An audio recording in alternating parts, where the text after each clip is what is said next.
Magandang gabi mga kahwan. Narito na ang evening edition ng ating weather update today. Update muna tayo sa lagay na ating panahon ngayong araw ng Linggo, January 21, 2024. Sa kasalukuyan nga ay amihan pa rin o northeast monsoon ang nakakaapekto sa may Luzon area. At dahil nga dito sa ating amihan o northeast monsoon, asahan pa rin natin yung maulap na papawirin, may mga tsansa na mga mahihinang pag-ulan dito sa may Batanes, sa may Apayao area, pati na rin sa may Cagayan, kabilang ng Babuyan Island. Yung trough naman ng low pressure area sa labas na ating Philippine Area of Responsibility, nagdadala ng maulap na papawirin, may mga kalat-kalat na pag-ulan, pagkidlat at pagkulog sa may Soc-Sargen area. Itong low pressure area sa labas na ating Philippine Area of Responsibility, mababa ang tsansa na pumasok nga sa ating Area of Responsibility.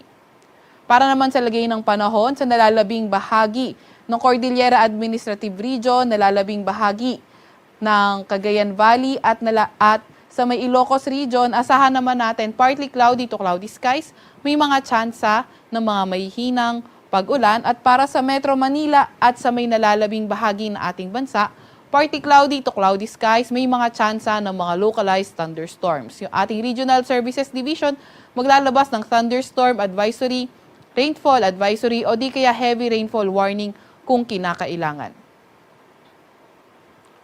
Para naman sa lagay ng panahon bukas, inaasahan nga natin na itong Cagayan Valley makakaranas na ng maulap na papawirin na may mamahinang pag-ulan dahil nga posibleng lumaki yung area na ma-cover ng amihan.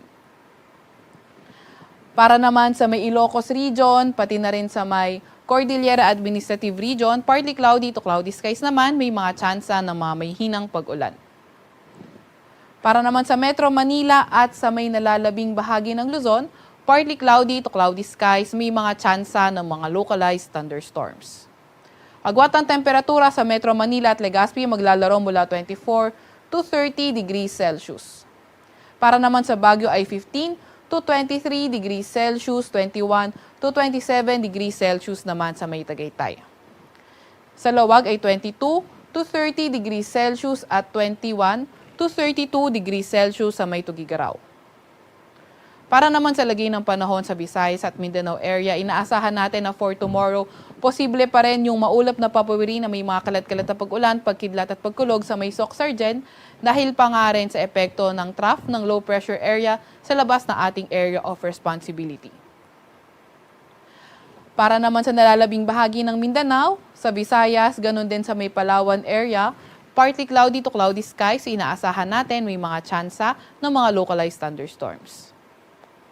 Agwat ang temperatura sa Puerto Princesa, 24 to 32 degrees Celsius, 23 to 31 degrees Celsius naman sa may Kalayaan Island. Para sa may Cagayan de Oro at Tacloban, 25 to 31 degrees Celsius yung inaasahan natin. Sa may Iloilo ay 26 to 32 degrees Celsius, sa Cebu naman ay 25 to 32 degrees Celsius. Sa may Zamboanga, 25 to 34 degrees Celsius. Sa Davao naman ay 24 to 30 degrees Celsius. Para naman sa lagay na ating karagatan, meron nga tayong nakataas na gale warning dito sa may area, sa may Batanes, sa may Cagayan, kabilang ng Babuyan Island at Ilocos Norte. Kaya kung maaari, ay huwag munang pumalaot, lalo na yung may mga maliliit na sasakyang pandagat dahil posible nga yung maalon hanggang sa napakaalong karagatan. Sa Kalakhang, Maynila, ang araw ay lulubog mamayang 5:49 ng hapon at sisikat bukas ng 6:25 ng umaga.